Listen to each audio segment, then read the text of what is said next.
Misalnya diperoleh kan nilai ekstrim sekian kali, yaitu peluangnya berapa gitu ya. Nah itu kan juga menarik gitu ya. Tapi kalau cuma ekstrim gitu, sekian ya. Nah ini agak agak sulit juga nanti kalau mengaitkan dengan impact ke sektornya. Paling nanti cuma asosiasi saja gitu ya, cuma deskripsi gitu ya. Oh iya, makanya kan harus ada keseringan tuh ya, keseringan hujan ekstrim yang muncul ya, itu berimpact atau berdampak kepada kejadian di antara banjir dan longsor gitu. Jadi kayaknya di samping value hujan ekstrimnya, nilai ekstrimnya, kayaknya harus muncul juga frekuensinya. Saya nggak tahu, ini apa referensi-referensi yang sudah ada tuh ya diapain gitu. Jadi kan selalu sekarang kalau kita bicara hujan sekian, dia punya peluang tuh berapa. Jadi kan bisa main-main gitu ya. Yang ekstrim sekian, ya peluangnya sekian, yang ekstrim sekian, peluangnya sekian kan. Ya.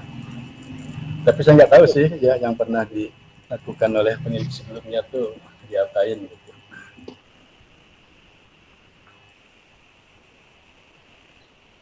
Ya. Baik, Pak. Iya, tadi pun bisa ya ekstrim. Tadi tambahan saya juga ya kalau untuk konsumsi skripsi mungkin ada sedikit dikaitkan dengan tadi ya kejadian banjir atau longsor.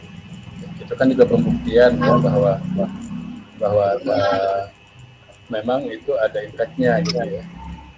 Jadi kan outcome itu ngapain sih kalau ditanya sama penguji, ngapain kamu menganalisis hujan ekstrim itu buat apa gitu.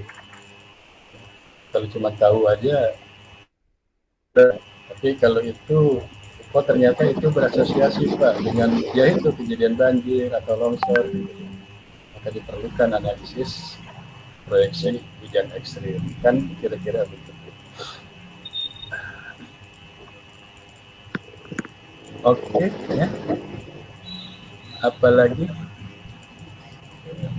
Mungkin cukup dulu, Pak. Iya, kalau metode-metodenya sih ya ada semua itu ya, least square ya, kemudian kendang, kemudian juga ada ensemble, kualifikasi, ya, itu ada lah ya kalau metode-metodenya. Ya mungkin ya, ya silakan ya kalau mau fokus ke pilihan tema yang kedua, coba dilanjutkan itu. Pak, terima kasih, Pak. Oke. Karisma. Kemudian yang kedua habis C apa? Ini R semua ini. Tidak Ranci, Pak. Iya, R yang paling dekat sih. E. Ya, Pak. Silakan Rensi.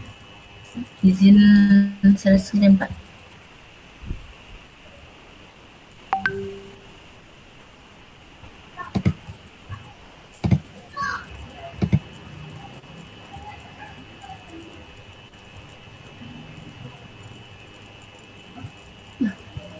Izin Pak, apa sudah terlihat Pak?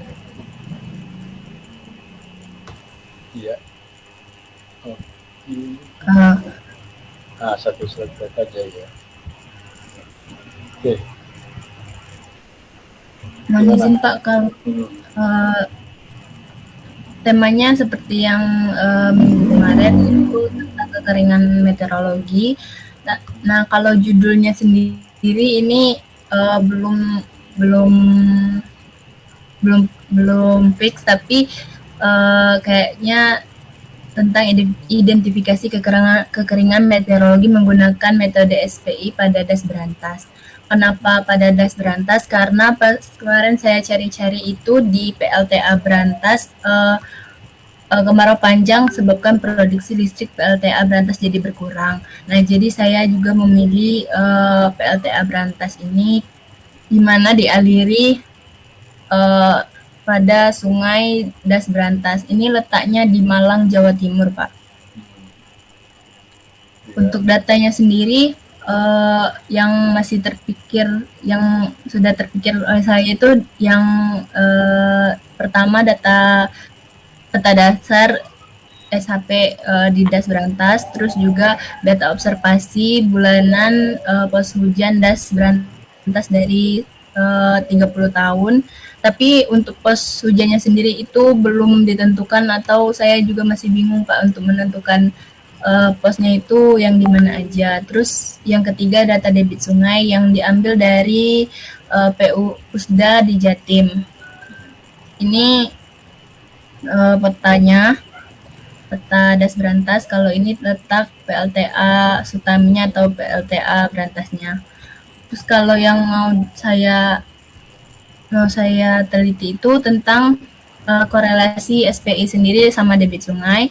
Yang kedua itu perhitungannya dalam bentuk grafik ataupun tabel dari jumlah kejadian atau presentasi kejadian, durasi keparahan, sama ini Pak, tahun-tahun terparah. Yang kayak ini kan, kayak ini kalau ini berkurang, jadi saya masukkan ke tahun-tahun terparah.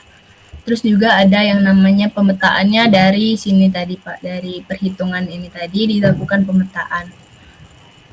Dari referensinya sendiri tadi masih di list jurnal-jurnal, ada skripsi dari senior Ali Pandu, skripsi Juwita Sari, sama jurnal-jurnal terkait dengan penerapan SPI, baik itu dalam bentuk tabel-tabel ataupun pemetaan Pak. Yang saya tanyakan itu Pak, kan latar belakangnya saya kan mau ambil karena PLTA ini berkurang produksinya, atau curah hujan yang masuk ke waduknya itu berkurang. Semisal kalau saya mengambil metode-metode ini, apakah itu masuk atau berkorelasi sama yang bakal saya jadikan tujuan, atau memang ada tambahan lain, lebih baik melakukan proyeksi seperti itu Pak, apa daripada pemetaan, atau bagaimana Pak? Terus juga yang kedua, yang masalah ini tadi Pak, pos hujan, berapa pos hujan yang harus diambil, dan pos hujan yang mana aja yang berpotensi gitu Pak. Terima kasih Pak. Ya. Oke ya. Mungkin saya akan menjawab berangkat dari pos ujian observasinya ya. Ya pastilah ya, kalau itu harus di sekitar wilayah Das Brantas ya. Kelihatannya sih ada banyak itu. Ya, banyak itu. Ya, pos hujan di Das Brantas cukup banyak. Ya, kemudian ini kan nanti akan dicari data debit ya, debit. Kemudian temanya kan kekeringan tadi ya, temanya kekeringan. Lalu akan dihitung SPI ya, bisa nanti ya SPI, tapi kalau saya pilih saya nggak akan rekomendasikan SPI bulanan ya, karena kalau untuk hidrologi ini minimal 3 bulanan. Nah, jadi kan udah terbayang, misalnya kita akan meregresikan nilai SPI dengan debit ya, sehingga itu kan nanti hasilnya ketika nilai SPI-nya makin negatif, ekspektasinya ya, harapannya kan debitnya juga makin kecil. Nah, dengan debit makin kecil berarti kan itu inflow ke waduk PLTA itu pasti juga berkurang. Ya, pasti juga berkurang. Sehingga sebetulnya nanti mau dilihat kira-kira pada batas indeks SPI seberapa sih ya itu akan menurunkan debit, dan itu terjadi di periode bulan mana ya, biasanya begitu ya, di periode bulan mana. Nah, kalau dikaitkan dengan energinya sendiri ya, energi PLTA-nya, nah ini perlu ada data lain ya selain debit sungai ya, berarti harus ada data ya data energi yang dihasilkan oleh PLTA itu. Jadi Sutami ya, saya dulu juga mendampingi KKN ke produk Sutami itu. Ya memang dia butuh sekali ya info, malah waktu itu dia minta dry spell berturut-turut ya, kejadian kering berturut-turut itu korelasinya dengan data debit, sehingga katanya menurut pengelola PLTA itu ya, kalau kejadian kering berturut-turut itu yang bisa terjadi panjang ya, kan bisa dihitung ya, kalau 5 hari, 10 hari, 15 hari, 20 hari. Nah biasanya itu yang langsung mempengaruhi muka air waduk Sutami ya, sehingga kepada produktivitas PLTA-nya juga terganggu. Gitu, ya. Nah makanya mungkin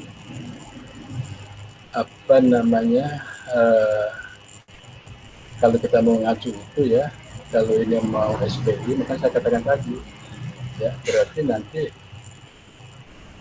paling nggak nih outputnya ini akan membuat kelas-kelas interval SPI berapa sih ya yang berkorelasi tinggi ya. Soalnya kalau ini bicara korelasi, kalau antara nyata dan tinggi beda ya. Kalau korelasinya nyata itu kan perlu diuji. Tapi kalau korelasinya tinggi ya kita bisa tentukan sendiri, misalnya di atas 0,4 dan 0,5. Kalau nyata itu repot ya. Tapi kalau nggak nyata gimana? Nah, jadi nanti harus dicari ya pada rentang nilai SPI berapa ya, itu yang benar-benar korelasinya tinggi dengan penurunan debit. Ya, dan itu nanti pasti akan beda-beda ya. Jadi ketika ini periode waktunya ya, ini harus dilihat ya. Kalau SPI-nya mungkin ya antara 3 bulanan gitu ya. Cuma nanti kan akan dari hasilnya akan terlihat ketika di periode musim hujan, di periode musim kemarau, atau dalam 1 tahun ya. Nah itu nanti yang diolah ke situ ya, kaitannya dengan nilai debit dulu ya. Nah debit nanti kan bisa ditanya lagi ya, kalau inflow yang ke waduk Sutaminya itu ya, itu kan pasti ya dari debit sekian, berarti diperkirakan inflow akan berapa kubik gitu ya. Itu tentu nanti harus ada referensi gitu ya. Kalau dari turunan SPI-nya ya ke durasi, severity dan intensity, ya iya nanti bisa ya. Jadi dari exposure-nya, ngolah SPI-nya itu kan belum exposure, baru mengeluarkan indeks SPI ya. Lalu dicari durasi ya. Durasi itu kan biasanya durasi dari severity ya, dari yang parah gitu ya. Kemudian intensity. Nah mungkin ini parameter exposure ini yang nanti dikorelasikan ya, atau dengan data debit gitu. Ya, sehingga nanti akan diperoleh ya, kayaknya gambarnya akan diperoleh, kalau tingkat severity dengan durasi sekian, yaitu memang benar-benar nyata sekali lah gitu ya, pengaruh sekali gitu terhadap menurunnya debit ya di sekitar kawasan das ya. Itu kan kalau debit masih di das tuh ya, makanya saya katakan tadi kalau inflow ke waduk Sutaminya ya, itu ya kita juga belum tahu, nggak tahu ya gimana tuh cara menghitung dari debit menjadi inflow ke waduk Sutaminya ya. Seperti itu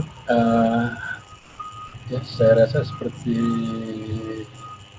sampai situ tuh gambarannya. Gimana?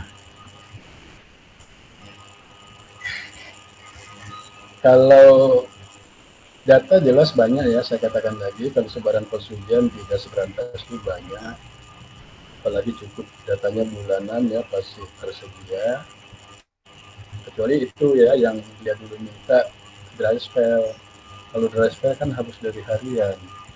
Ya. Kalau SPI kan memang dari bulanan. Kemudian kalau data debitnya juga memadai ya, ya artinya memadai itu bagus ya, panjang juga historisnya, kan enak itu nanti bikin bikin apa korelasinya nanti hubungannya. Bisa ini ya, bisa diangkat. Sementara kan ya kita nih masih masih apa memilih tema gitu ya. Jadi kan biasanya nanti konkretnya outcome atau output dari konkretnya tuh nanti kalau udah berjalan ya baru kelihatan. Kalau sekarang emang ya paling tidak ya begitu ya, gambaran umum dulu, pola pola pikirnya dulu. Silakan ya kalau emang ini udah pilihan utama ya ya bagus juga ya, segera segera bergerak aja. Gimana? Izin Pak, berarti untuk SPI bulanan itu nggak usah dimasukin ya Pak? Enggak ya. Oh, siap. Sebenarnya ya 3 bulanan aja. Karena kalau waduk itu kalau 1 bulan itu belum kelihatan. Jadi beda. Ketika indeks SPI minus 1,5, tapi itu dihitung dari bulanan dengan minus 1,5, tapi itu hasil 3 bulanan. Ya. Artinya kalau 3 bulanan berarti kan akumulasi 3 bulan ya mundur ke belakang itu sudah negatif sekali keringnya ya. Minus 1,5 apa tuh keringnya sangat kering atau apa ya. Tapi kalau baru bulanan kan baru 1 bulan itu. Artinya itu nanti akan terlihat juga ya dampak terhadap debit air juga yang kurang nyata kalau yang bulanan. Baiknya 3 bulanan lah. Tapi kalau mau mencoba ini kan sepertinya mau dibanding-bandingkan ya antara luaran 3 bulanan, 6 bulanan. Mungkin kalau 12 bulan itu sudah terlalu jauh ya, itu sudah menjadi tren gitu, ya, sudah menjadi tren. Ya kalau mau mencoba, tapi kan ini output nanti membandingkan SPI 3 bulanan dan 6 bulanan sebetulnya hanya apa ya? Hanya ya tapi boleh sih coba ya, karena kan dua-duanya nanti dikorelasikan dengan debit ya, dengan debit. Ya, nilai mana ya dari 3 dan 6 itu yang lebih tinggi gitu nilai R-nya terhadap debit. Ya, boleh juga sih.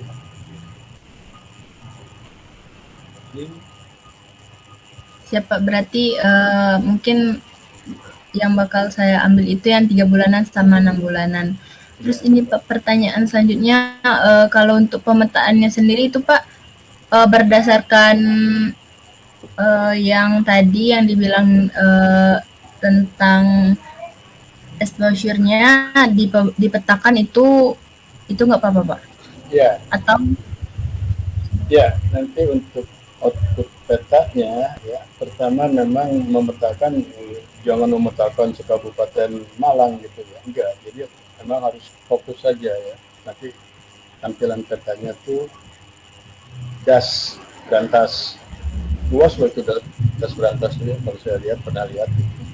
Nah itu nanti yang pure SPI-nya ya tentu akan ada peta durasi, severity, intensity ya, itu kan exposure dari SPI itu tiga peta itu muncul. Nah kemudian peta lainnya yang kaitannya justru dengan debit yaitu nilai R biasanya, nilai korelasi misalnya SPI 3 bulanan dengan debit ya di masing-masing titik itu nanti muncul ya, itu saja nilai R-nya yang dispasialkan. Demikian juga dengan yang 6 bulanan ya, jadi sepertinya itu ya, R R antara SP 3 bulanan 6 bulanan dengan debit. Tapi sekaligus juga nanti karena sudah mengeluarkan equation kan persamaan ya, jadi bisa diduga nanti kan debit berdasarkan nilai SPI. Tapi itu kayak persamaan aja, pendugaan gitu ya. untuk pendugaan. Kan kalau kita sudah mendapat suatu kesamaan dari regresi itu kan ya ujung-ujungnya kan ke sana ya, menduga variabel Y dari nilai X ya, X variabel yang independennya gitu ya, terhadap yang dependennya yang tergantungan. Tapi makanya ini kan pilihannya tadi juga ya, seperti siapa Harisma kan, kalau ini kan pilihannya bukan untuk menduga, bukan untuk memprediksi gitu. Jadi mungkin ya itu sih bisa nanti luaran, itu hasil luaran ya, hasil luaran antara hubungan SP 3 bulanan dengan debit, SP 6 bulanan dengan debit gitu. Tapi inti daripada judul yang dipilih itu bukan ke situ ya, itu cuma sampingan hasil gitu. Kalau intinya tadi akan diperoleh distribusi dalam gas berantas itu ya, bagaimana nilai severity, intensity, durasi ya, lalu bagaimana sebaran nilai hubungan antara SP dengan debit. Itu kan nanti akan jadi bahan pertimbangan gitu ya buat pengelola itu. Oh berarti nanti kalau hasilnya sudah ada, oh wilayah kami itu sangat dipengaruhi oleh kondisi gas yang ada di mana, nanti kan kelihatan ya, apakah di utara dari PLTA-nya itu, atau di timur, atau di barat seperti itu. Oke ya, itu kalau tentang apa yang mau dikatakan ya, minimal 1, 2, 3, ya 5 gitu ya. Nah mungkin nanti bisa berkembang lagi. Siapa? Oke ya. Bapak, terima kasih Pak. Oke ya, saya juga oke ya, ini ya supaya juga dapat gambaran kepastian ya. Kayaknya ini oke ya, karena saya melihat dari data, ketersediaan data, kemudian lokus dan manfaatnya udah kelihatan. Ya, jadi silakan kalau mau lanjut. Ya. Nah, seperti Harisma tadi kan ya, maka saya kenapa cenderung milih ke yang tema kedua ya, karena juga sudah kebayang gitu ya, sudah kebayang data ya, kira-kira lokusnya mana ya, dan apa nanti output yang akan dikeluarkan dalam bentuk spasialnya. Oke, ada lagi? Siapa? Sudah selesai Pak. Sementara. Nah sekarang kemana Rizky? Mohon izin share screen Pak. Oke, silakan.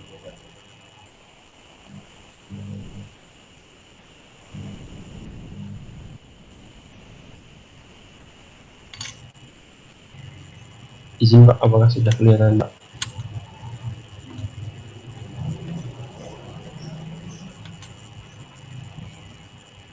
Belum muncul nih.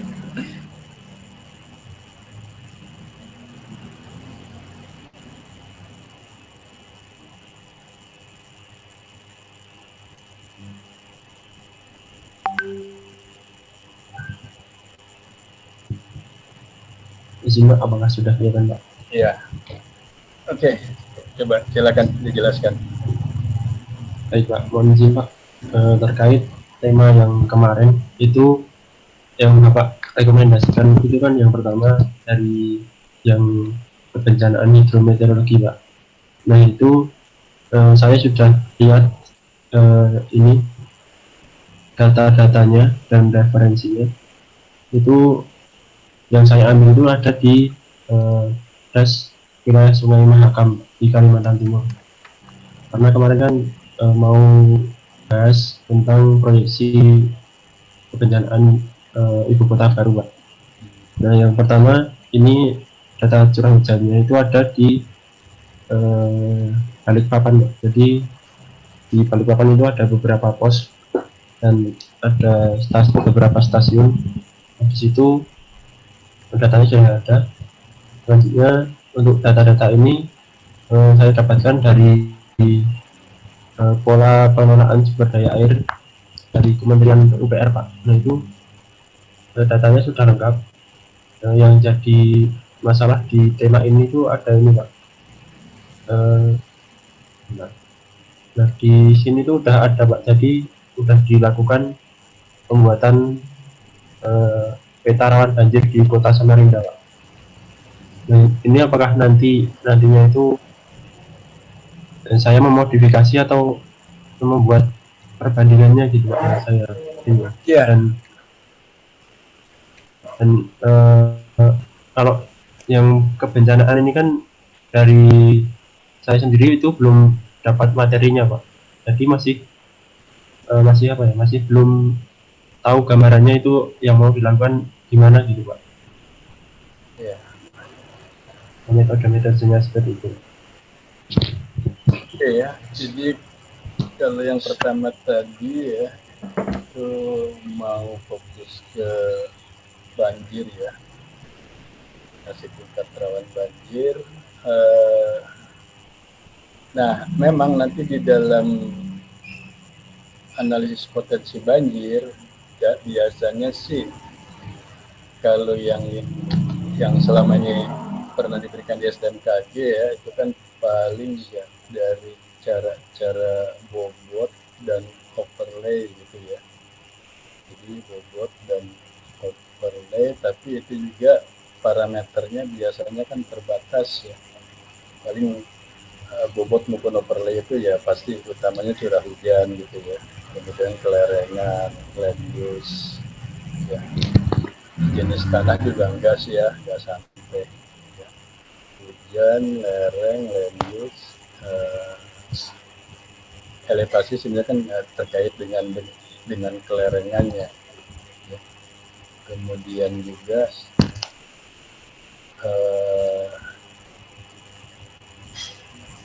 apa namanya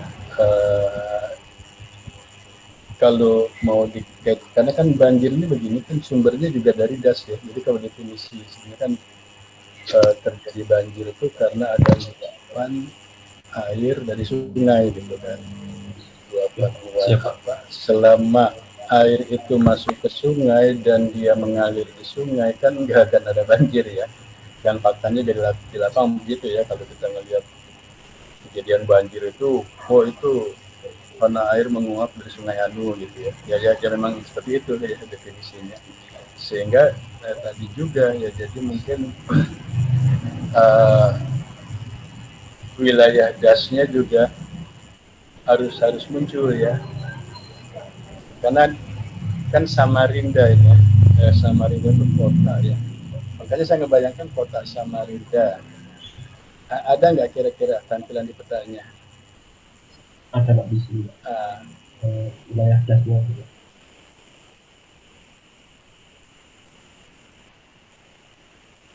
Itu kota Samarindanya mana itu? Di sini Pak, kalau kotanya itu yang di ini Pak, yang di dekat di pinggir pantai. Iya. Bandara kita juga di situ ya, yang Temindung itu. Samarinda. Nah, sementara makanya ini nanti kajian banjirnya ini apa gitu, apa kan nggak mungkin kita di titik Samarinda gitu ya, apa kabupaten atau apa. Ini kalau seluruh yang tampil ini yang warna-warni ini kita apa tuh, cakupan apa itu? Itu itu cakupan Das Mahakam Pak. Wah, cakupan Das Mahakam. Iya, oke ya. Jadi makanya kan tadi ya berarti sudah terpenuhi wilayah dasnya kan sudah Mahakam gitu ya. Nah, sudah Mahakam. Nah, nanti memang ini metode penentuan potensi banjir ya, ini memang ada kan hanya berdasarkan mengkorelasikan dengan curah hujan saja ya. Nah, sehingga kurang karena kompleks ya banjir itu, sehingga memang harus di situ harus ada selain hujan kan ya tadi ya ada kelerengan wilayah ya, kemudian lanjut ya panahan, kemudian juga ya elevasi itu kaitannya sedikit dengan lereng ya. Kemudian ya tadi ya das ini nanti kan di dalam das mahakam itu kita ngebayangkan ada beberapa prosedur ya, walaupun saya masih agak-agak ragu ini ya karena kelengkapan sebaran Posujan apalagi di Kalimantan ya, Kaltim, Kaltara itu aduh berat sekali gitu ya. Sementara kalau kita bicara das ya kan paling tidak ada beberapa titik Posujan ya di das itu ya, baru nanti kita bisa menganalisis data hujannya kan. Nah, maka mungkin kamu harus periksa dulu nih ya sebaran pos hujan di das mahakam itu kira-kira ada berapa itu yang bagus. Izin Pak, di sini itu sebenarnya sudah ada sekitar 5 atau 6 gitu Pak pos hujannya, tapi untuk ketersediaan datanya belum saya cek Pak. Iya. Datanya belum itu ya, belum jelas ya. Ya Pak. Ya mungkin memang ada sih sekitar 5 atau 6 gitu. Cuma ya itu ketersediaan datanya ya. Nah, sementara nanti dari analisis curah hujannya ini yang akan dianalisis apa ya? Izin Pak, bagaimana? Longgeram, Longkali, Moran Calong ya itu sekitar itu, kemudian ya Sepinggan sendiri dan Samboja. Ini curah hujan. Itu nanti dari curah hujannya apa sih yang mau dianalisis apanya tuh? Udah kebayang gimana Pak? Dari data-data hujan di masing-masing pos hujan kaitannya dengan banjir itu yang mau dianalisis apanya? Apa intensitas maksimum ya? Kalau mau menghitung periode ulang intensitas curah hujan maksimum. Nah, ini kan juga nih harus hati-hati lagi karena input datanya ya tentu harus ada data harian gitu ya. Kalau mau menghitung periode ulang intensitas hujan maksimum harian gitu. Ya itu juga makanya ketika disebutkan data curah hujan bulanan ini mau diapakan nih, artinya data ini mau diolah keluarannya apa kaitannya dengan banjir. Izin Pak, kalau dari ini kan sebenarnya untuk kebencanaan hidrometeorologi ini kan sebenarnya masih saya belum tahu gitu Pak, jadi belum pernah mendapatkan materi ini di perkuliahan Pak, jadi saya hanya tahunya dari baca jurnal yang direferensi ini Pak. Kalau yang direferensi ini jadi hujan bulanan itu diakumulasi lalu nanti dibuat pembobotan gitu Pak. Setiap pos diakumulasi terus nanti dibobot yang paling dari besar ke kecil gitu Pak. Terus kaitannya dengan banjir gimana pembobotannya itu? Jadi itu nanti dibuat pos ini memiliki bobot itu kan bergantung pada jumlah curah hujannya Pak. Jadi nggak dicari maksimumnya tapi dicari nilai akumulasi setiap pos gitu Pak untuk membuat pembobotan setiap wilayah gitu Pak. Jadi setiap pos itu mewakili wilayah tersebut gitu Pak. Tapi kendalanya yaitu Pak, saya masih belum terlalu paham bagaimana prosesnya. Oke, kan bobot dari akumulasi hujan masing-masing di pos udah pasti itu ketemu lah ya. Nah, terus kaitannya dengan banjir ini apakah nilai bobot ini mau di overlay dengan parameter lain, misalnya dengan kelerengan, dengan jenis tanah, dengan apalah gitu. Dari referensi yang itu yang kamu mungkin udah sempat baca. Iya Pak. Itu gimana? Apa dibobot dengan parameter lain itu sehingga keluar potensi banjir lah istilahnya begitu kan, nanti ada kelas-kelas potensi banjir gitu, rawan, sangat rawan atau aman seperti itu Pak. Seperti gitu ya. Iya Pak. Hmm, ya. Izin Pak, kalau untuk yang kebencanaan itu kan kalau di mata kuliah klimatologi terapan itu habis UTS ya Pak. Iya, Nah itu apakah ada kaitannya dengan ini Pak? iya. Nanti di mata kuliah bencana hidrometeorologi justru akan fokus ke daerah potensi longsor di kawasan das itu. Berarti longsor ya Pak? Ke longsor, tapi sih sebetulnya kan kalau banjir malah belum apa-apa itu. Jadi maksudnya begini, nanti kalau di bahasan kita itu ada ya banjirnya pun ada gitu. Tapi nanti lebih ke longsor maksud saya. Kalau banjir ya cuma banjir, dia kan berhenti banjir saja ya. Itu tidak banyak berakibat. Tapi kan kalau sudah dilanjutkan ke longsor, ya longsor tuh banjir ya salah satu parameternya gitu. Baru dia akan menjadikan longsor. Ya semuanya memang itu triggernya itu curah hujan ya, curah hujan lalu fisik tanahnya seperti itu. Itu kira-kira nanti topik atau mata kuliah bencana hidrometeorologi akan kita bahas. Ya. Ya, gimana?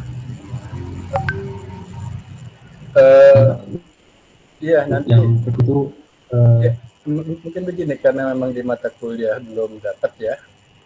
Memang ini harus banyak ya. dari referensi ini coba ya dilihat. Nah saya juga kan tadi tanya sebenarnya referensi yang kamu baca tuh sampai ke analisis banjirnya tuh gimana sih gitu metodenya? Benar. Ya, gimana?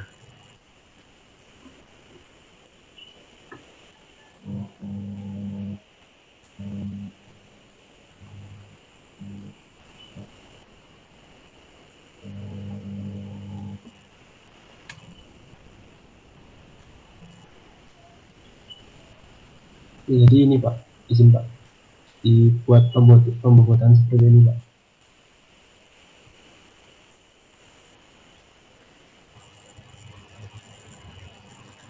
Oke, itu kan skor itu baru parameter hujan, ya. Terus apalagi yang skor?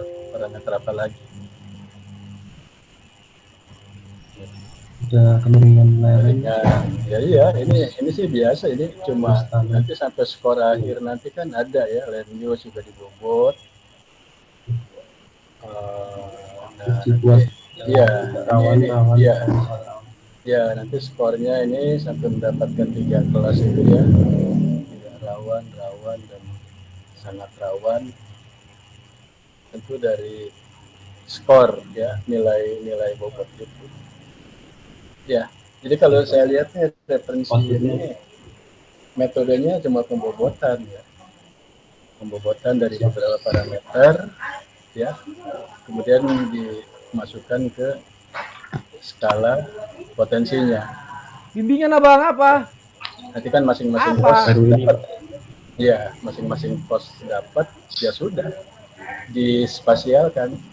Ya misalnya nanti di Mahakam di masing-masing titik pos hujan itu ya dari bobot beberapa parameter ya sudah. Bentar-bentar. Kayaknya kalau ini ya metodenya memang Ini seperti lagi itu. bang, anjir loh.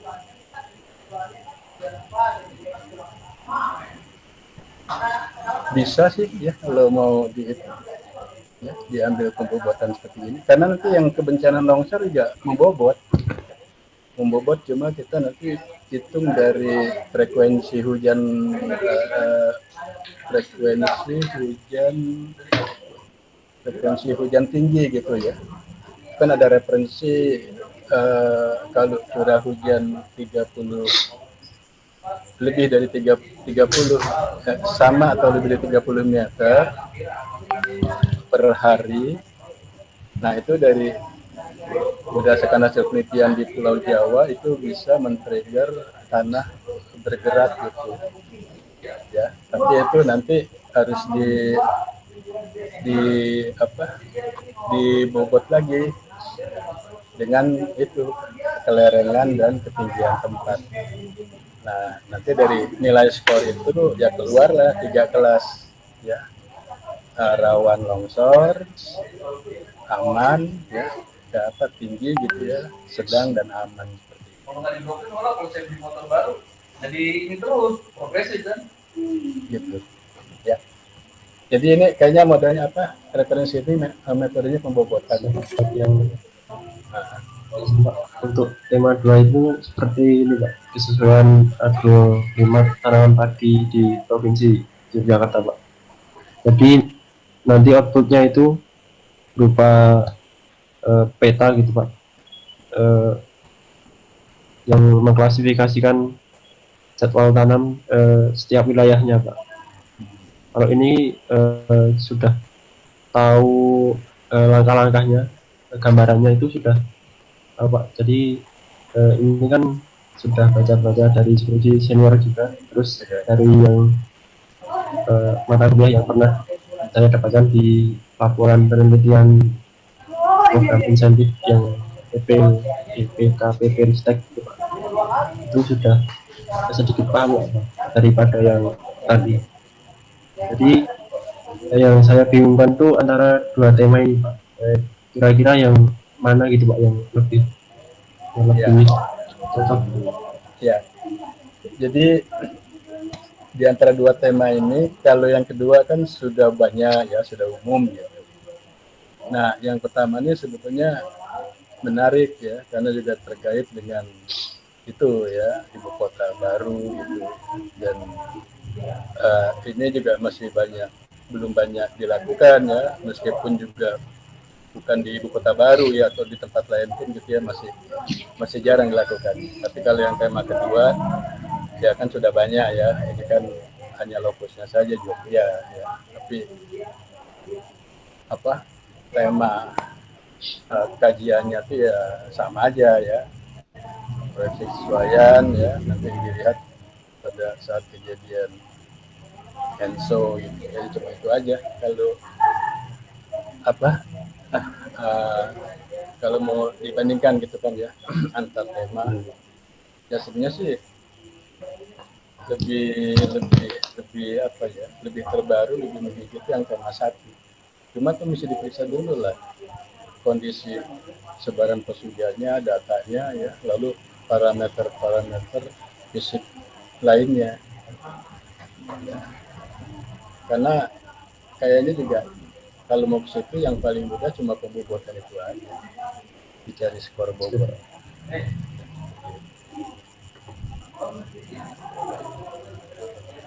Oke, ada lagi? Izin Ya. Pak untuk yang land use-nya itu kan sementara kan yang di Kalimantan Timur itu minimal pakai data tahun berapa Pak? Ya, soalnya kan sekarang lagi ada pembangunan tuh, jadi nggak tahu di mana datanya gitu Pak. Iya itu ya, jadi ya meskipun ada pembangunan kan ya, tentu kalau itu namanya lokasi pesugihan ya pasti nggak akan itulah, karena kan pasti ada pengelolaannya. Kalau bicara periode data, pokoknya yang terbaru gitu, mundur aja ya ke belakang seberapa adanya gitu. Ya artinya makin lebih panjang lebih bagus gitu ya. Tapi yang pengalaman saya ya, file saya gitu, dokumen saya kalau untuk Kaltim ini memang ya agak-agak kurang menggembirakan ya kelengkapan datanya. Gitu.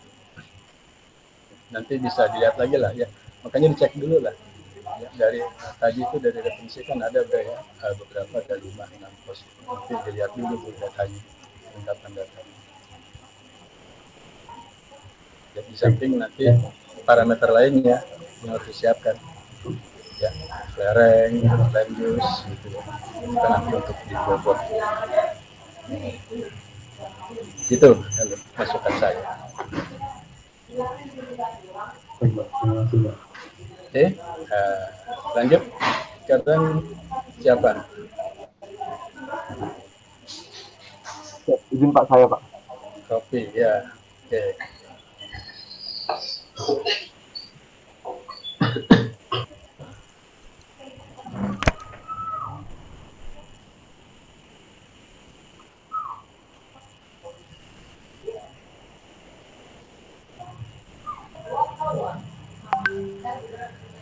izin Pak, untuk tema yang saya pilih jadinya ini Pak, jadi agroklimat Pak. Terusnya judulnya itu analisis sesuai iklim tanaman vanili Pak, dan proyeksinya berdasarkan RCT 4.5 di Provinsi Jawa Tengah. Ya, kenapa milih vanili dan kenapa milih di Provinsi Jawa Tengah? Soalnya menurut Pak Seno, untuk mengenjot peningkatan produksi vanili kembali mengalahkan pengembangan komoditas vanili di daerah yang sebelumnya menjadi sentra produksi diantaranya di Salatiga dan Temanggung, Jawa Tengah. Jadi pada selama masa pandemi COVID-19 ini, vanili menjadi salah satu komoditas perkebunan dengan peningkatan ekspor yang meningkat, Pak. Ya, pada tahun sebelum-sebelumnya juga volume ekspor dari vanili termasuk 3 terbesar di dunia pada tahun 2010 sampai 2014.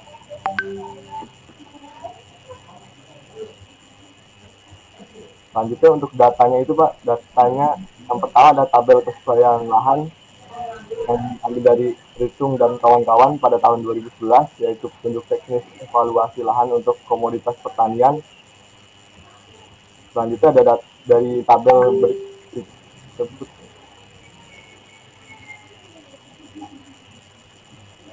Dari tabelnya itu dibutuhkan data curah hujan, suhu udara, ketinggian, itu data kelereng, data tekstur tanah, sama data luas wilayah. Akan data skenario FCT 4,5 itu untuk metodenya ini metode pengisian data kosong untuk digunakan untuk suhu udara yang pos hujannya yang tidak ada memiliki suhu udara Pak datanya. Selanjutnya ada metode perhitungan rata-rata curah hujan dan rata-rata suhu udara bulanan. Selanjutnya dihitung juga pendugaan suhu udara rata-rata bulanan berdasarkan ketinggian. Bisa pendugaan kelembapan udara bulanan itu menggunakan metode Smith-Ferguson, ya, ekstraksi data model skenario, koreksi data model, ke pembobotan dan dibuatkan peta kesesuaian iklim. Sumbernya itu dari skripsi Patrina Aprilia Senior Patrina Aprilia Sari. Siap itu Pak. Iya. Oke, ya. Ini ya kalau ini apa biasa ya. Yang penting ya oke, vanili memang belum ada ya, komoditas vanili. Nah, terus tadi kan ada referensi dari Balitbangtan kalau nggak salah ya, itu ya, yang apa kesesuaian itu, agroklimat itu. Yang tabel kesesuaian Pak. Hidup teknis itu evaluasi lahan ya. Nah, yang penting kan di situ nanti parameter yang ada dalam tabel itu apa aja? Hujan, coba ke bawah, hujan, kemudian Ada hujan, suhu udara, hujan, suhu, ketinggian ya. Tadi juga saya pikir kelembaban juga kalau nggak dibutuhkan ya nggak usah dicari ya. Jadi cuma kalau dari iklimnya cuma curah hujan sama suhu. Yang parameter lainnya kan fisik gitu ya, ketinggian ya, jadi ini ya ini kalau dari parameter sih yang mudah gitu ya, cuma dua, hujan, suhu, dan itu juga sudah diproyeksikan ya, data hujan maupun suhu ya ketinggian nanti masing-masing pos hujan tinggal dicari. Kalau skenario itu kan ya standar aja ya, 4,5 itu kan akan menghasilkan proyeksi hujan dan suhunya. Ya, oke ya, silakan aja kalau mau lanjut. Tapi ini tadi menghitung kelembaban buat apa itu kalau di tabel kesesuaian nanti nggak ada, nggak diperlukan maksudnya, buat apa? Kalau dari buku itu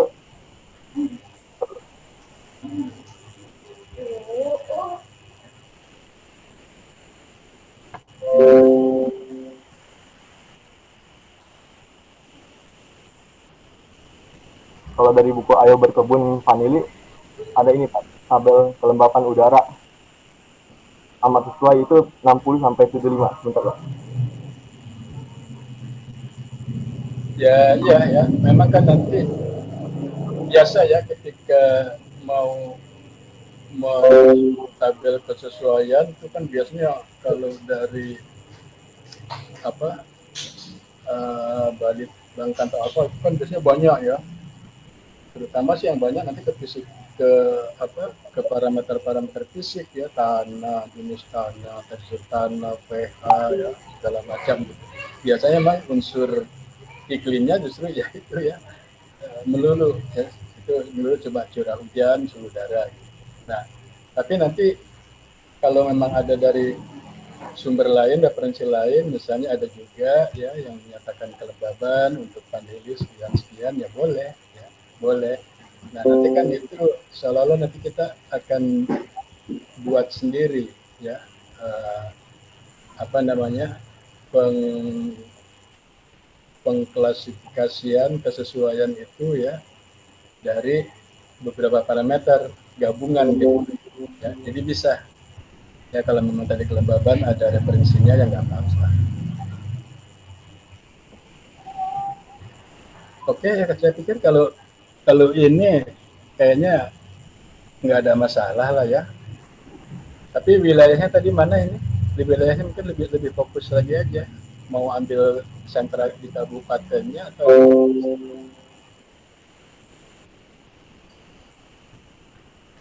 gimana, Rofit?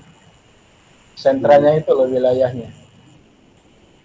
Di Provinsi Jawa Tengah mungkin Pak. Atau kau Mungkin harus fokus karena kan ini lebih fokus ya paneli orang. Kalau padi masih lah ya, padi Jawa Tengah ya oke lah masih. Tapi kalau udah paneli, waduh itu kan nggak semua kabupaten juga ada ya. Jadi lebih fokus di sentra kabupatennya ya. Jadi di Jawa Tengah tuh paneli itu di mana? Jadi jangan provinsi maksud saya. Ya, tinggal penentuan itu aja. Apa wilayahnya lah, skala wilayah. ya Pak. Ya. Nah, kalau data saya pikir aman itu ya, kalau masih di Jawa gitu. Ya baik provinsi maupun kabupaten, kalau data iklimnya ya, itu mungkin aman lah. Ya data-data fisiknya nanti harus dicari lah gitu. Banyak juga itu sumbernya. Apa lagi? Itu saja Pak. Ya lanjut aja ya, karena ya paneli juga belum ada, nggak apa-apa. Ya dilanjut. Oke, mungkin lanjut ke mana? Oh, Timothy. Siap, Ya terakhir ya, Timothy silakan. Siap, Pak. Izin Pak, izin share screen Pak. Ya.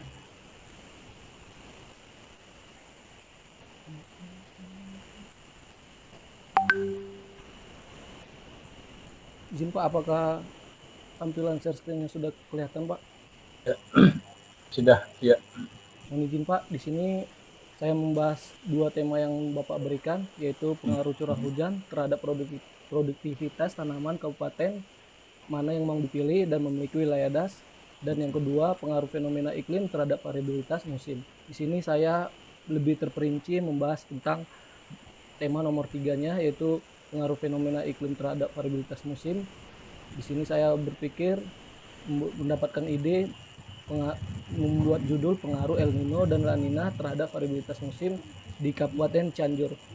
Kenapa saya memilih Kabupaten Cianjur sendiri? Dikarenakan di wilayah Kabupaten Cianjur memiliki topografi yang curam dan memiliki curah hujan lebih dari 2000 mm per tahun yang dapat mengakibatkan bencana alam seperti longsor, yang dikutip dari jurnal Sri Nuryanto, yaitu di dalam jurnalnya sendiri yang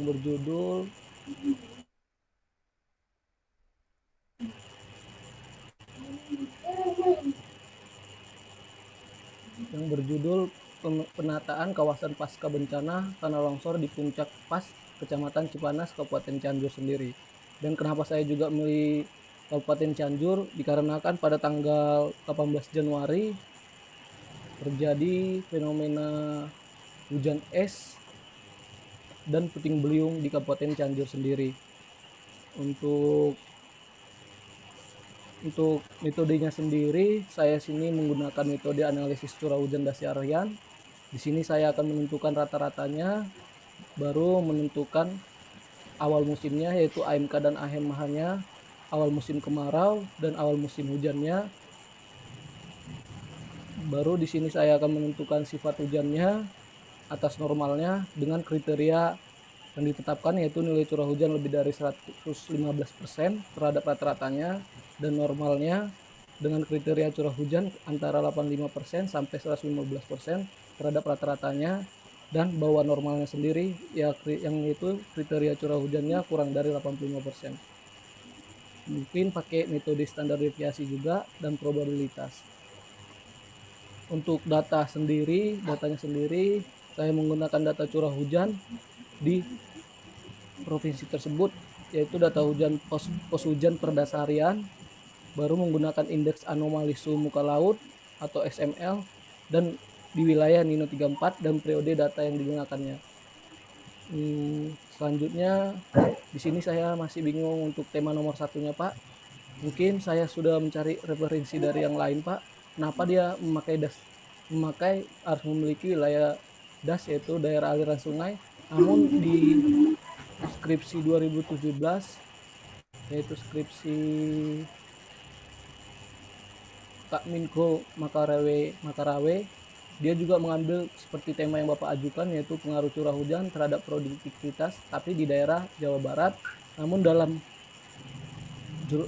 skripsi tersebut dia tidak memakai data dasar harian, Pak, namun pakai data curah hujan dari pos hujan di Provinsi Jawa Barat tersebut dikorelasikan dengan produktivitas tanaman tersebut. Di sini kakak itu mengambil 3 tanaman yaitu tanaman padi,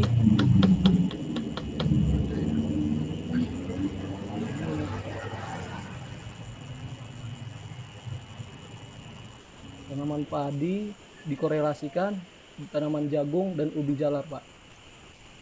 Di sini saya masih bingung, Pak, untuk tema nomor satunya ini bagaimana mengaplikasikan DAS tersebut terhadap produktivitas tanaman tersebut, Pak. Siapa? Mungkin dari cukup sekian penjelasan saya. Oke, baik ya. Jadi kalau yang tema nomor 1 ya, tadi Minko itu juga sebetulnya saya sih dari awal proposal juga nggak setuju ya, karena kan saya itu pengujinya gitu. Karena ya itu emang ya sederhana banget ya, dia cuma cari data hujan, dia cari data produksi padi, jagung, ubi jalar, ya sudah dia dikorelasikan, dibuat grafik-grafik seperti itu. Ya udahlah ya, itu kan makanya kan saya katakan ya apa ya orang juga nanti membaca hasil skripsi itu ya ada petik ya, bukan kita merendahkan ke apa gitu ya akan mengkorelasikan ya, padahal kan ya kamu sudah belajar ya filosofi tentang produktivitas itu ya. Kalau namanya komoditas ya itu kan ada rangkaiannya gitu ya. Makanya kemarin saya berikan analisis dampak langsung dan tidak langsung ya. Karena memang banyak yang belum bikin, karena memang agak banyak parameter yang dicari ya, harus ada data bibit sungai ya kan, begitu luas tanah potensial, memang lebih ribet ya. Nah ya orang kan mungkin kepingin lebih sederhana saja gitu ya, yang mengkorelasikan aja sudah gitu ya. Padahal hujan dengan ubi jalar ya misalnya, itu kan hasilnya juga lucu itu ya, yang Menko itu ya, tempat antara kaitan tempat satu dengan tempat lain enggak konsisten gitu ya. Misalnya terutama dengan ubi jalar gitu atau di jagung. Jadi karena sebetulnya di balik itu masih ada parameter lain yang harus dihitung harusnya gitu ya. Nah, mungkin kalau seperti yang dilakukan tadi, kenapa harus ada das itu ya, karena akan mengaitkan dengan debit sungai gitu ya, debit sungai lalu dengan apa namanya luasan wilayah yang bisa diirigasikan, diairi kan, jadilah luas tanam potensial. Tapi memang itu juga khusus di padi, makanya saya di dalam mata kuliah itu kan bilang kalau untuk komoditas lain ya jagung, apalagi ubi jalar ya, mana ada sih irigasi yang mau ngairi ubi jalar. Jadi dia hanya memanfaatkan ya sumber air dari curah hujan saja lah, potensi dari curah hujan. Mungkin yang kedua ya, nah yang kedua ini boleh dipilih, tapi kamu tambah ini. Jadi pengaruh fenomena iklim bukan hanya terhadap musim ya, terhadap variabilitas hujan dan musim. Nah, nanti agak lebih banyak lah bahasanya. Ya. Ya, jadi terhadap variabilitas hujan dan musim. Jadi nanti kita akan analisis dulu ya hujannya itu macam-macam tuh ya. Nanti kita mau bikin hujan apa musimannya ya, 3 bulanannya ya, apa namanya DJF ya, JJA, SON ya, itu kan main-main di hujannya dulu. Ya, baru nanti masuk ke musimnya ya. Oke, kalau diambilnya Kabupaten Cianjur, nanti skala wilayahnya apa mau pakai jom yang sudah ada ya. Kalau pakai jom yang sudah ada tuh paling di Cianjur berapa jom gitu ya? 5 pos jam, Pak. 5 ya, berarti kan 5 jom ya. 5 jom gitu. Apakah nanti lihat aja apakah mau ditambah lagi jadi bukan jom udah titik gitu. Ya, karena masih banyak tuh ya pos hujan Cianjur. Nah, nanti kalau untuk fenomena ENSO-nya kan udahlah itu standar ya dari indikator anomali SST itu udah bisa diambil lah itu. Iya, nanti itu metodenya tadi ya, cara penentuan tadi. Nah, tapi mungkin kalau kaitannya dengan hujan bisa juga dipakai korelasi juga ya. Arti hujan terhadap yang apa namanya musimannya, tapi yang musiman yang 3 bulanan itu ya, JJF dan MAM, ya, JJA, SON, kembali lagi DJF. Ya kalau ini kan ini fokus untuk menghitung awal musim, panjang musim, sifat musim ya. Nanti tambah lagi untuk hujannya. Ya, Pak. Oke lah gitu ya, lebih ini juga lebih kelihatan. Ya, lebih kelihatan datanya bisa ada ya, wilayahnya Cianjur. Kayaknya metodenya juga ya bisa ya. Udah. Karena kalau mau pilih yang pertama tadi, ya sebenarnya bagus juga ya. Ya cuma kembali gitu. Jadi wilayahnya harus salah satu syaratnya punya das gitu. Dan itu yang benar sebetulnya ya, menghitung produktivitas, mengaitkan iklim dengan produktivitas tuh harusnya seperti itu ya. Tidak hanya main-main korelasi aja gitu. Nanti semua komoditas korelasikan saja dengan curah hujan ya. Kacang tanah, kacang kedelai, ubi jalar, singkong ya. Kan semua datanya ada, data produksi. Kaitkan dengan curah hujannya itu aja. Ya. Mohon izin, Pak. Untuk daerah dasnya sendiri, untuk tanamannya harus tanaman padi ya Pak? Nggak bisa tanaman yang lain karena nggak teraliri das. Iya, kan logikanya begitu ya. Karena memang perhitungan ini memang padi ya. Padi itu kan memang biasanya juga Pemda, pemerintah bangun irigasi itu untuk padi ya. Nggak pernah ada pemerintah Pemda bangun irigasi buat ubi jalar gitu. Buat jagung enggak. Ya selalu ke padi. Izin Pak, di sini saya baca jurnal juga Pak, untuk hampir sama dengan tema yang Bapak berikan kemarin itu Pak.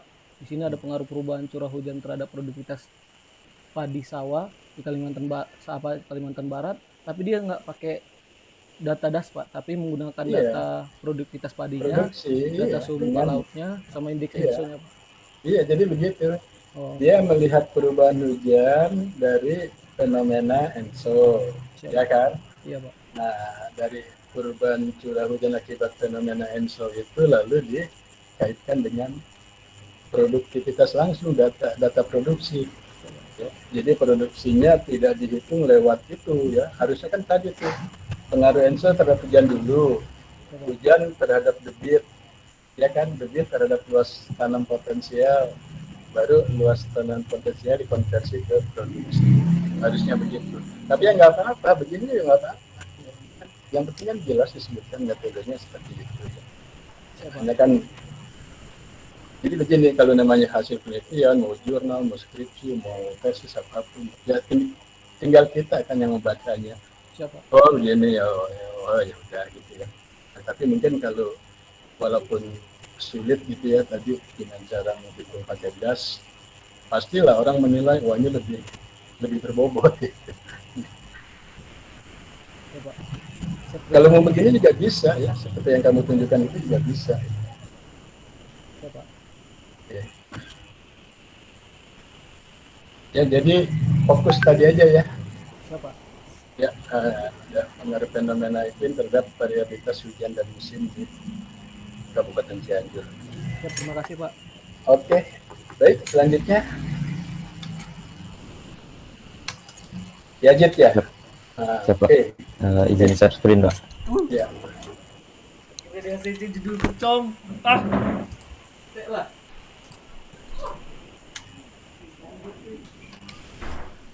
Izin Pak, apa sudah terlihat Pak? Ya. Siap Pak. Mohon izin Pak, jadi kemarin yang pertemuan sebelumnya itu karena sudah mantap dengan apa namanya judul atau tema yang sudah direvisi oleh Bapak, yaitu pola angin monsun dan musimnya di Indonesia. Nah, lalu selanjutnya itu data yang saya gunakan nanti akan menggunakan data angin zonal dan angin meridional hasil reanalisis dari ECMWF. Lalu menggunakan data curah hujan juga hasil dari ECMWF. Menggunakan data curah hujan hasil observasi sebagai validasi. Lalu untuk cakupan wilayahnya itu yaitu wilayah Indonesia dari 20 derajat lintang utara sampai 20 derajat lintang selatan, lalu 80 derajat bujur timur sampai 160 derajat bujur timur. Jadi wilayah ini itu sebenarnya sama dengan wilayahnya penelitian dari Bu Okta yang penjalaran monsun Pak. Jadi saya samakan karena agar nanti bisa membandingkan gitu Pak. Karena periodenya punya Bu Okta itu 1981 sampai 2010, lalu punya saya itu 91 sampai 2020 Pak. Lalu selanjutnya untuk metode pertama itu untuk pemetaan wilayah monsun di Indonesia saya menggunakan data angin zonal dan meridional, lalu dinormalkan 30 tahun. Selanjutnya untuk kriteria pewilayahan monsun tersebut menggunakan kriteria dari Ramage 1971 Pak. Nah, lalu selanjutnya untuk pemetaan angin dominan saya juga menggunakan data angin zonal dan meridional tapi yang harian. Selanjutnya untuk metode yang digunakan itu tetap masih menggunakan kriterianya Ramage 1971, yakni angin dengan frekuensi lebih dari 40% pada bulan Januari dan bulan Juli. Selanjutnya untuk peta awal monsun itu saya menggunakan juga data angin zonal dan meridional harian hasil reanalisis dari ECMWF atau era 5 yang terbaru. Selanjutnya untuk metodenya itu saya menggunakan kriteria awal monsun itu ketika dasarian pertama kemunculan angin dominan dari Asia yang persentasenya sebesar angin dominan tersebut. Sedangkan awal monsun Australia adalah dasarian pertama kemunculan angin dominan dari Australia yang persentasenya sebesar D. Nah, untuk penentuan peta awal monsun ini sebenarnya saya masih bingung Pak untuk cara pastinya karena belum saya tanyakan lagi kejelasan metode yang ada di skripsinya Bu Okta. Sebenarnya ini mengacu ke skripsinya Bu Okta. Lalu selanjutnya untuk peta awal musim itu saya menggunakan data curah hujan harian reanalisis dari ECMWF era 5 juga. Lalu untuk metode yang digunakan yaitu data harian dijadikan dasarian Lalu jika hujan 3 dasarian di atas Sisi 50 cong. mm maka Pantek. menjadi awal musim hujan, dan jika 3 dasarian di bawah 50 mm maka menjadi awal musim kemarau. Nah, di sini itu saya punya kendala, yaitu data grid-nya ini sangat banyak, Pak, dan juga jumlah harinya sangat banyak, sehingga untuk rencananya nanti saya kan akan menggunakan program Python, Pak. Nah, dalam penentuan awal musim ini berdasarkan praktek-praktek sebelumnya, itu kan ada beberapa kasus yang memang harus kita sendiri yang menentukan di mana awal musimnya. Jadi di situ kesulitannya, Pak, karena untuk program ini kan, untuk program yang akan saya gunakan itu masih belum bisa fleksibel istilahnya, Pak. Jadi mungkin saya ingin mengusulkan untuk awal musimnya itu saya menggunakan kriteria curah hujan bulanan itu langsung di atas 150 mm begitu, Pak. Nah, karena kan di sini itu kan peta awal musim di sini saya kan menggunakannya berdasarkan kondisi normalnya, Pak. Kondisi rata-rata 30 tahunnya. Lalu selanjutnya itu untuk peta pola hujan itu saya ingin juga menggunakan atau membuat peta pola hujan berdasarkan puncak hujannya yang terjadi. Jadi untuk data yang digunakan itu saya menggunakan data hujan bulanan hasil reanalisis dari ECMF juga. Lalu selanjutnya data bulanan tersebut, untuk metodenya itu data bulanan tersebut dibuat rata-rata musiman, yaitu DJF, MAM, JJA, dan SON. Lalu selanjutnya kriteria jika DJF akan dikurangi dengan JJA, karena kan pengertian dari tipe iklim monsunal terutama yaitu DJF dan JJA itu akan berbanding terbalik, Pak. Jadi ketika dikurangkan, jika hasilnya positif dengan nilai yang besar, maka wilayah tersebut akan termasuk kategori hujan monsunal. Lalu jika hasilnya negatif, dengan nilai yang besar juga, maka wilayah tersebut termasuk kategori anti monsun atau hujan lokal, kebalikan dari monsunal. Lalu selanjutnya jika hasilnya kecil, positif maupun negatif, maka termasuk dalam kategori ekuatorial. Akan tetapi di sini untuk kategori ekuatorial ini saya masih belum bisa menentukan nilainya, kecilnya seberapa dan besarnya seberapa. Jadi untuk metode ini juga masih belum fix, Pak. Lalu kendalanya juga di sini untuk metode yang saya gunakan dalam pemetaan pola hujan ini, pola hujan berdasarkan puncak hujan ini masih belum menemukan referensinya, Pak. Lalu selanjutnya dari peta-peta tersebut akan saya lakukan validasi. Yang pertama saya validasikan menggunakan hasil observasi, mengambil dari beberapa titik sampel di wilayah monsun. Jadi kan yang awal tadi kita membuat peta wilayah monsun, lalu nanti dikategorikan menjadi beberapa wilayah.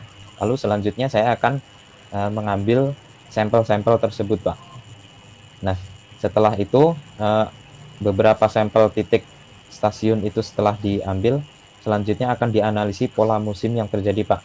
Seperti wilayah angin dominannya itu dari arah mana, dan juga pola hujannya itu mengikuti pola monsunal atau anti monsunal ataupun ekuatorial, dan juga pola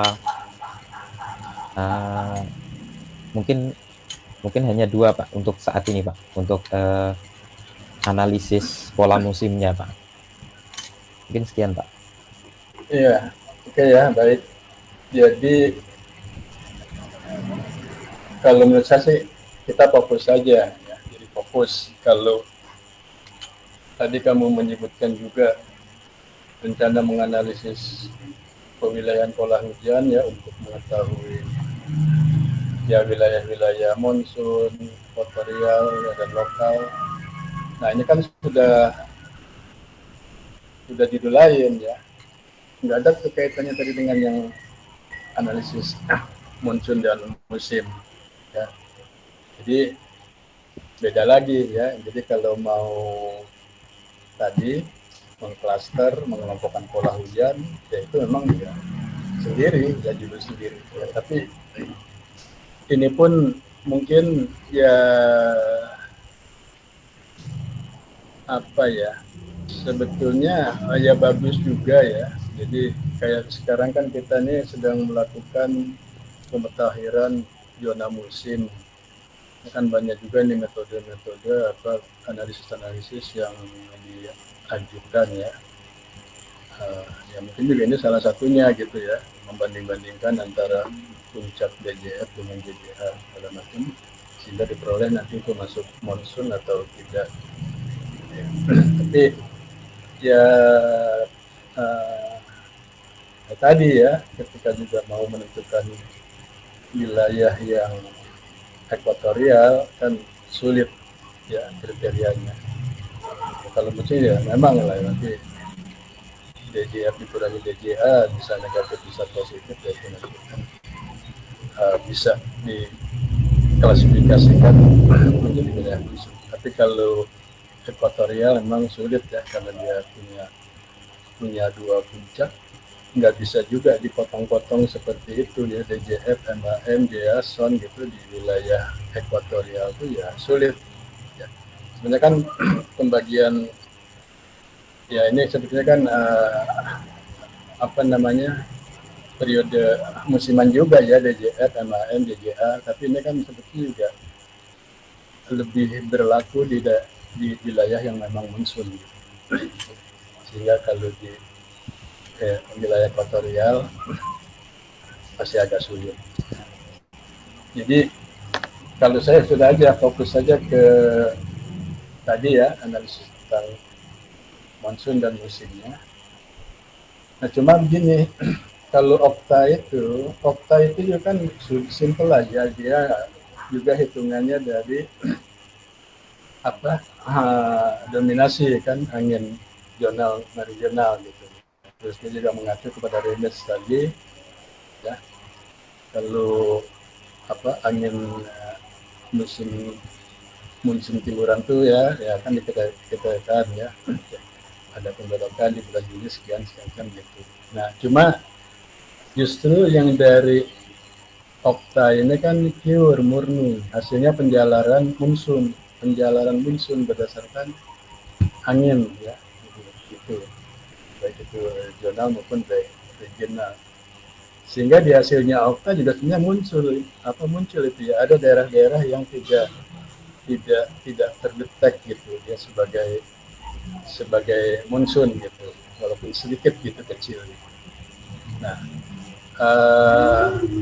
justru yang tadinya saya mau kembangkan ya setelah ini nanti hasilnya dari angin ya pasti kalau itu datanya pasti reanalisis lah ya. Nah dari berdasarkan angin regional zona regional itu kan bisa diplotkan gitu ya, bisa diplotkan jadi ketemu nanti kan apa namanya sebarannya itu. Nah itu tadinya itu coba diturunkan gitu ya, diturunkan ke dunia nyatanya gitu di bawah gitu. Nah, yang di bawah ini kan sudah ada zona musim. Ya. Kita sudah punya rata-rata ya walaupun masih yang 81 2010 ya, ini kan bisa diperbagi lagi kalau mau 91 2020 ya. Nah, jadi sebetulnya ini belum ada nih jawaban apa sekarang. Ada nggak gap selisih ya antara monsun yang dihasilkan dari analisis angin dengan musim yang dianalisis berdasarkan curah hujan ya, curah hujan observasi gitu ya. Ini yang sebetulnya belum terjawab, apakah distribusinya ya mendekati ya atau mirip gitu atau seperti apa gitu, nggak tahu ya. Mungkin nanti ada daerah-daerah tertentu ya apa istilahnya bertolak belakang gitu ya dengan apa, antara monsun dengan musimnya itu. Nah, kemudian kalau mau musimnya juga dihitung pakai data reanalisis, ya ini silakan aja. Sekali lagi ketika siapapun mau menggunakan data reanalisis ya, mau ACWF ya, mau apa namanya dari model-model lainnya, itu kan harusnya selalu dikoreksi dulu. Ya sama ya tadi ketika yang mau menghitung proyeksi ya, data skenario itu kan namanya juga skenario, jadi harus dikoreksi dulu. Nah sama nih. Ya. Nah nanti ketika menganalisis musimnya pakai data reanalisis juga, nah kira-kira gimana tuh nanti perlu dikoreksi nggak dengan data observasi? Artinya kan kalau bicara apalagi skalanya Indonesia gitu ya, ini mau mengumpulkan data observasi berapa gitu ya. Dan apa namanya tiap grid itu ya, tiap grid nanti dibagi berapa grid tadi kan udah nyatakan tuh banyak sekali nih gridnya. Ya iya pasti banyak di Indonesia ya. Nah, makanya nanti masing-masing grid itu kan ada untuk memperoleh data koreksinya kan, di luaran model HMW head gitu kan ya. Tetap saja kan harus ada data observasi. Ya, kalau nggak ada ya mau ngoreksinya dari mana? Ya, gitu. Nah kemudian kalau lebih detail lagi, kalau musim kan kita udah jelas definisi kriterianya juga dasarian. Ya, sebetulnya kalau yang dibuat sama Okta juga itu bulanan ya, skala waktunya itu bulanan. Ya, dia mungkin nggak sanggup sampai nanti ngedownload data dasarian karena harus larinya dari harian dulu kan, harian baru ke dasarian. Maka dia ambil data anginnya itu bulanan. Nah ini nih yang masih kemana nih kita larinya gitu ya. Kalau maksud saya sih dari tema itu nanti outputnya itu outcome-nya bagaimana ya kita melihat kaitan monsun ya yang tentunya dianalisis dari parameter angin dengan musim yang selama ini sudah operasional yang dianalisis dari curah hujan observasi. Ya, sebenarnya sih ke situ tuh ya outputnya yang belum terjawab seperti itu. Kalau yang tadilah akan menguji pola hujan itu berat lah gitu. Jadi kita fokus saja di perbandingan analisis monsun dan musim ini. Gitu. Cuma juga perlu dipertimbangkan juga wilayah ini ya. Kalau Indonesia ya saya itu ya Indonesia karena dia berdasarkan apa grade di budir sekian atau budir sekian bintang sini sudah selesai. Ya memang kan berhenti di situ saja itu desa itu. Ketemulah pemetaan ya kan penjalanan monsun sudah selesai. Gitu. Nah, kalau bicaranya kita mau bandingkan dengan observasi di bawah, nah ini kan mulai lebih kompleks lagi gitu, lebih rumit lagi. Tapi maksud saya sih ya begitu, ya, dibandingkan gimana gitu ya antara analisis monsun, hasil analisis monsun dengan musim itu. Pak, mohon izin Pak, izin bertanya Pak. Berarti intinya tuh jadi apa namanya dari penelitian yang dihasilkan oleh Bu Okta itu kan beliau terbatas sampai hanya bentuknya monsunal atau bukan ya Pak. Nah, jadi mungkin di sini kalau misal dari sini itu terbatas sampai sini, terbatas sampai poin 3 yaitu peta awal musim. Lalu selanjutnya nanti akan dikategorikan, akan dibagi menjadi beberapa kategori monsun, wilayah monsun. Lalu selanjutnya dikembangkan langsung ke analisis peta di bawahnya. Jadi misal ada 7 kategori daerah monsun. Lalu akan saya validasi menggunakan data observasi, menggunakan sampel 1 titik saja, Pak. Jadi setiap kategori itu akan mendapatkan sampel 1 atau 2 titik wilayah pengamatan gitu, Pak. Nah, nanti di dalamnya itu dianalisis musimnya. Kalau kayak gitu bagaimana? Ya, ya bisa. Jadi ya kan namanya juga penelitian ya.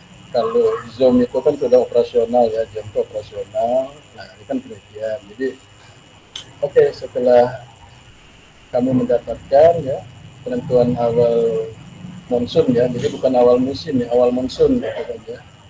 Nah, awal monsun akan dapatkan nanti ke Indonesia ada lima pola misalnya ya, pola. Nah, nanti masing-masing pola itu kan akan diuji ya. Ya oke, nanti diujinya kan pakai wilayah atau lokasi ya yang sudah terpetakan kan dari monsunnya itu, lalu ngambil 1 titik saja ya. Nah, coba itu kan diuji ya boleh gitu ya. Nah, cuma begini, nanti ketika hasil daripada monsun itu berpapasan, bersentuhan dengan wilayah yang polanya ekuatorial ya, polanya ekuatorial, lalu ya katakanlah misalnya nih ya, nanti dari pemetaan monsun ada wilayah Kalimantan Barat, di situ terapa namanya, terdeteksi awal musimnya kapan gitu ya. Nah, nanti kan memverifikasinya, memvalidasinya pasti akan turun ke wilayah Kalimantan Barat, misalnya ambil Pontianak gitu sampai. Ini saya bayangkan agak sulit, bagaimanapun Pontianak tidak akan menunjukkan AMK. Ya, karena polanya ekuatorial dan memang tinggi, jadi ekuatorial yang sangat tegas, Pontianak, Padang gitu ya. Nah, mungkin itu ya, khawatir. Sebenarnya saya juga kan belum menguji lebih jauh itu hasil daripada desa itu ya, karena di pemetaannya kan sudah ada. Coba nanti lihat pas di atas Kalimantan Barat itu, ya itu terdetek dengan angin monsunnya, dia masuk enggak AMK-nya gitu. Ya. Masuk AMK yang bagaimana itu kan dikelas-kelaskan oleh desa. Nah, ketika diverifikasi ke bawah, pas itu ada di atas Kalimantan Barat misalnya, Pontianak. Kayaknya ini akan apa? Enggak sinkron gitu ya. Karena pastilah observasi di Pontianak itu basah sepanjang tahun ya gitu ya. Enggak mungkin diperoleh ada AMK di sini. Gitu. Tapi saya nggak tahu ya, apakah hasil dari desak itu pas di wilayah Kalimantan Barat itu dia tidak masuk monsun. Ada, coba lihat ya. Izin Pak, saya tunjukkan dulu ya Pak. Iya, Nah, saya juga ada sih tanya, cuma saya memang belum lihat itu. Ya, ini contoh aja satu. Nah, ini Pak. Oke, ya. Kan Kalbar jelas putih ya. Betul Pak. Ya, ini kan cuma dua nih, ya, dua warna aja. Nah, nanti yang warna merah itu kan lalu kan dikelas-kelaskan kan berdasarkan waktu AMK-nya kan. Nah, ya jelas ya seperti itu. Nah, nanti memvalidasinya ya sudah jelas lah ya, seperti Kalimantan Barat nanti ambil Pontianak, ya pasti sejalan itu ya, dia nggak masuk wilayah monsun. Ya, kemudian sebagian besar Sumatera juga itu. Nah, nanti memverifikasi misalnya wilayah yang monsun ke Jakarta, jelas itu ya, Jakarta atau Surabaya itu. Nah, itu yang mau diverifikasi kan hasilnya ya. Jadi kalau hasil hitungan monsun dia jatuhnya di bulan apa gitu ya. Nanti di bawah itu di data observasi juga jatuh di bulan apa. Kira-kira kan cuma begitu ya. Betul. Ya bisa sih. Ya, mungkin juga nanti kan karena kamu akan pakai periodenya beda ini kan ya, dengan desa punya ya, mungkin akan ada sedikit perubahan gitu ya.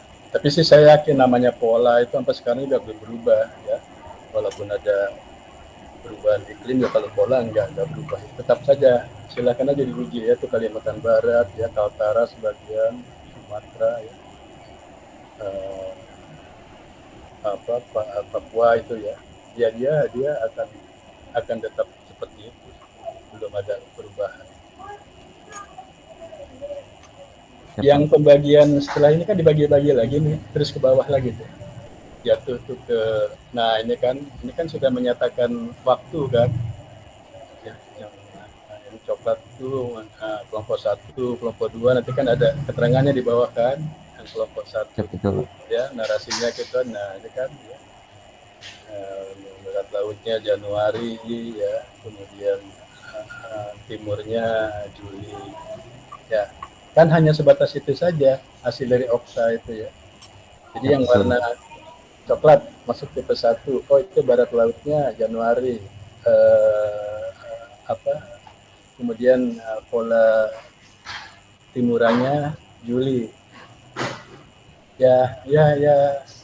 Nah nanti itu kan katakanlah Lampung, di situ ada Lampung ya. Nah nanti ambil sampel titik atau zona di Lampung itu ya, kalau secara global gini pasti masuk lah.